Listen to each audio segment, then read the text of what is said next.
Quand j'étais au collège, je ressemblais à ça. Donc déjà, désolé pour toutes les personnes qui mangent, j'imagine qu'un tel screamer, ça fait jamais plaisir.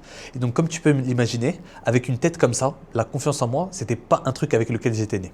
Et en fait, cette vidéo, elle me touche à cœur, parce que vraiment, je voulais te montrer comment est-ce que je suis passé d'un mec qui avait hyper d'insécurité, un mec qui était un vrai people pleaser, qui voulait dire oui à tout et toujours faire plaisir aux autres, à quelqu'un qui aujourd'hui a vraiment confiance en soi, et c'est pas quelque chose qui doit faker devant les gens, et quelqu'un qui a une vie qui est incroyable juste grâce aux actions que j'ai menées. Et en fait, avant de t'expliquer comment est-ce que j'ai réussi à gagner confiance en moi, le but c'est de comprendre qu'est-ce que c'est que la confiance en soi. Et tu me connais, j'aime bien définir les termes. Et donc j'ai compris à travers les expériences que j'ai faites et que je vais t'expliquer, comme quoi la confiance en soi, ça vient de l'estime de soi. Et l'estime de soi, ça vient de la réputation que tu as de toi envers toi-même.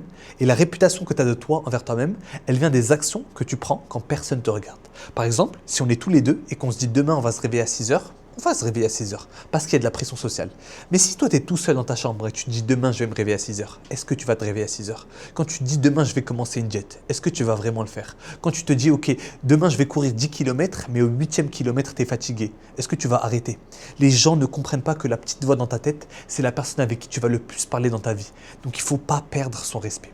Et donc la première chose que j'ai commencé à faire, c'est à commencer à construire cette confiance à travers des actions quand personne ne me regardait. Mais ce qui est drôle, c'est que moi je pensais que la confiance en soi, elle allait se créer quand j'allais aller à la salle, quand j'allais commencer à porter, à porter lourd et quand je vais commencer à aimer beaucoup plus mon corps. Et ça a fonctionné à un moment donné. J'ai commencé à faire une transformation physique, je suis passé d'un physique un peu gros à perdre presque 20 kilos, à commencer à avoir des abdos, à vraiment atteindre entre guillemets mon corps de rêve. Et je me suis rendu compte qu'en fait la confiance, elle était toujours interne. Et que c'était bien au niveau de la façade, mais intérieurement, j'avais toujours pas confiance en moi.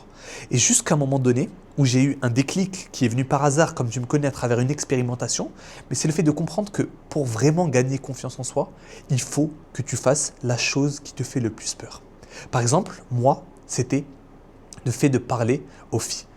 Comme tu l'as vu, ma tête que j'avais au collège, ça faisait que j'étais pas le chouchou des nanas. Et donc, ce qui fait que de mes 0 à mes 17 ans, je n'avais jamais eu de copine.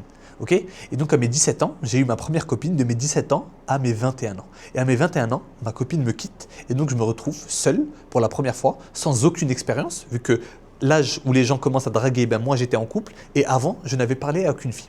J'ai eu de la chance, c'est qu'à cette époque-là, je suis parti vivre en Thaïlande et en Thaïlande, j'ai rencontré Emilien, c'est un créateur de contenu, qui m'a donné un conseil qui a complètement changé ma vie. On parlait de ça, on parlait de filles, il m'a dit écoute Anis, moi aussi, j'avais aucune confiance en moi au niveau des filles. Et ce que j'ai fait, c'est que je me suis lancé un défi d'aller parler à une fille tous les jours pendant 30 jours dans la rue, et ça a complètement fait disparaître cette peur. Ok ? Et donc, ce qui se passe, c'est que moi, j'ai toujours ça, c'est que quand je ressens de la peur par rapport à quelque chose, je me dois de le faire. Parce que je sais que l'évolution personnelle se cache derrière cette peur-là.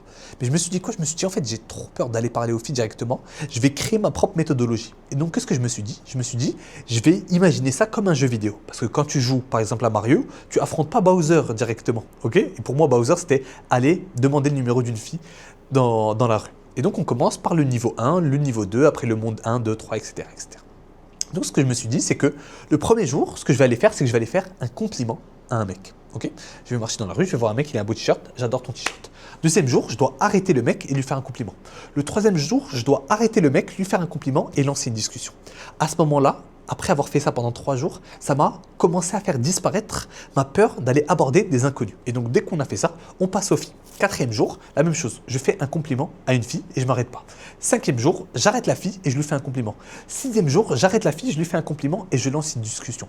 Je te jure, et c'est vrai, que j'avais tellement peur à ce moment-là, que quand je suis allé aborder cette fille-là, pour lui dire, on était à Bangkok donc je parlais en anglais, pour lui dire hello, j'avais tellement peur que ma voix l'a fait un bruit tellement aigu que j'arrive même plus à le refaire aujourd'hui. Ok, je fais hello, hello, j'arrivais même plus à parler. Et ce qui se passe, c'est que après, j'ai commencé à le faire tous les jours et ça a complètement fait disparaître ma peur d'aller parler aux filles.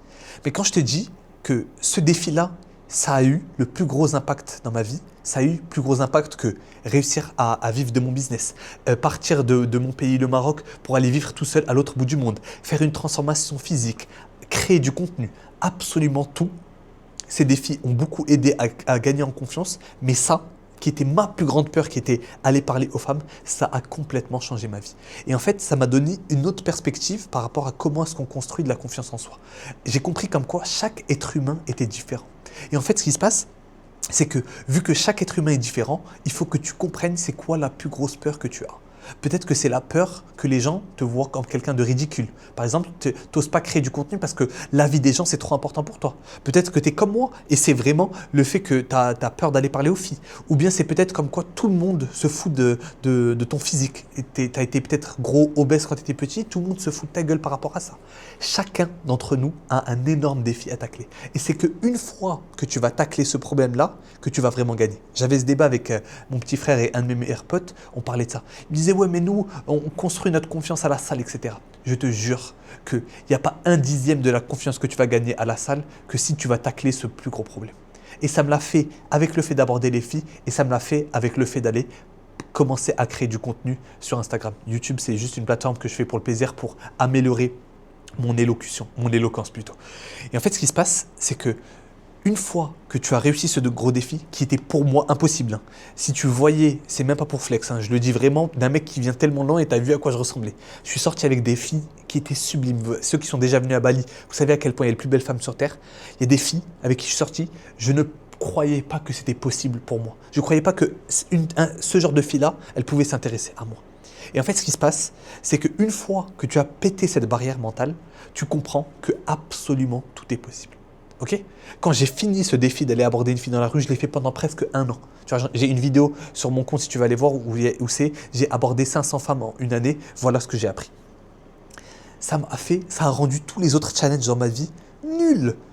À ce moment-là, vu que mon défi c'était d'aller aborder des filles, faire une transformation physique, tout de suite ça m'a paru plus simple. Commencer à créer du contenu, tout de suite ça m'a paru plus simple. Parce que cette grosse peur, cette énorme peur que j'avais, en fait, je la comparais aux peurs que j'avais par rapport au fait de créer du contenu et c'est tellement plus bas. Et donc, une fois que tu vas réussir à tacler cette énorme problématique, tu vas voir que tous les défis vont devenir tout de suite plus simples. Et donc, si je devais te donner un seul conseil sur comment est-ce qu'on fait ça, c'est prends-le étape par étape. Ne commence pas directement à, par exemple, tu veux aller aborder une fille, aller aborder une fille le premier jour. Non, vois ça étape par étape. Par exemple, tu veux commencer à créer du contenu, fais pas une vidéo où tu es en facecam où tu parles directement. Commence par Twitter, fais des premiers tweets et après de tes premiers tweets, tu peux mettre des photos de toi. Et après, tu peux mettre des petites vidéos de toi sur Twitter où il y a moins, entre guillemets, d'audience. Après, tu peux commencer à faire un podcast où c'est un truc un peu moins personnel, machin. Et petit à petit, tu commences à créer de la confiance. Et cette confiance-là, ça fait un effet boule de neige sur à quel point tu vas venir et réussir à atteindre ton objectif final qui est créer du contenu. Et je te jure, tu as ma parole, que si tu tacles le plus gros défi le plus tôt possible, tous les autres défis dans ta vie vont devenir extrêmement simples.